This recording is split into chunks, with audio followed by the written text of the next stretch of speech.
One of the most telling draft picks that occurred this weekend was actually what the Houston Texans did with their first pick in the third round.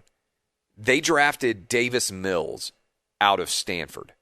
That's the first pick the Texans had because of trades. They didn't have a pick in the first round. They didn't have a pick in the second round. And it's kind of awkward to talk about.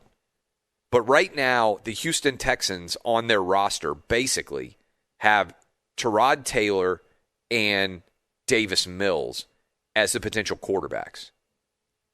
There aren't a lot of available quarterbacks out there. The Texans don't have a lot of ammunition to be able to trade. This is a sign, a clear one, that the Texans are not anticipating having Deshaun Watson for the entirety of the 2021 season.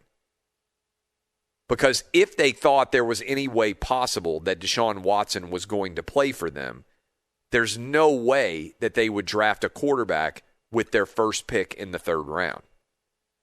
This is a clear sign, clear as day, couldn't be any more transparent, that the Texans are legitimately uncertain about when or if Deshaun Watson will ever return to the NFL. And the cloud of Deshaun Watson kind of held out over the entirety of the NFL draft because it impacted so many different decisions. The Chicago Bears might not have drafted Justin Fields if they had been able to find a way to trade for Deshaun Watson. The San Francisco 49ers probably don't trade up to 3 at all if they can find a way to get Deshaun Watson. The Carolina Panthers don't make the move to bring in Sam Darnold if they could have found a way to trade for Deshaun Watson. So many different teams out there that were in the quarterback marketplace ended up having to make decisions, probably the Rams as well, over this Deshaun Watson mess. And the Texans now are having to try and protect themselves by going out and getting a quarterback in the third round. And this is one of the major issues. This is me putting my lawyer hat on. I feel like the Deshaun Watson story in general has been wildly undercovered given how significant the stakes and dangers are for Deshaun Watson. Because we covered this story a lot with Deshaun Watson before the sexual assault allegations were made by 22 women. Before that, it's basically the Aaron Rodgers story. Now, it's a little bit different because I think Aaron Rodgers wants out of Green Bay partly because of what he saw Tom Brady do in year one with Tampa Bay.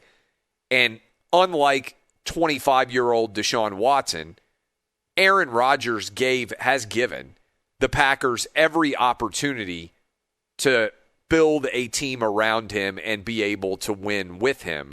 And then the Packers disrespected him by going and drafting another quarterback in the first round.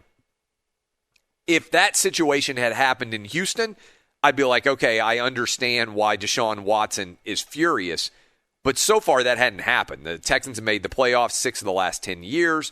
They had won playoff games a couple of years in a row, including coming into 2020. They had a 24-point lead on the road against the Kansas City Chiefs, and it looked like they were going to eliminate the Chiefs from playoff contention.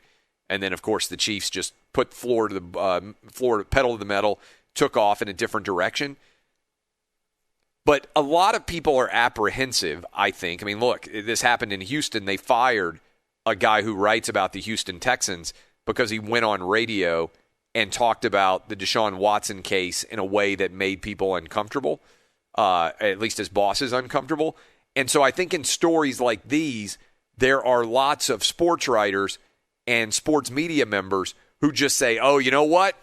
There's nothing good that can come from me talking about a story this serious. It's higher than my pay grade. There's no analysis that I can offer that's particularly apropos or helpful. All I can do is get myself in trouble by talking about the Deshaun Watson case. Because you got 22 different women that have accused him of sexual assault. You have to worry about talking about it in a way that's respectful but also providing some sort of value to the discussion. And I think a lot of people are just like, you know what? I ain't touching it. And I thought that was primarily talked about in a very slim magnitude during the NFL draft as well.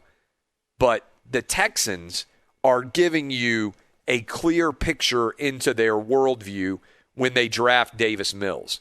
They're letting you know this is Tyrod Taylor's team, and they are getting a young quarterback that they are now going to groom, because I think the Texans are acknowledging effectively that Deshaun Watson may never take another snap for them ever again for the rest of his career.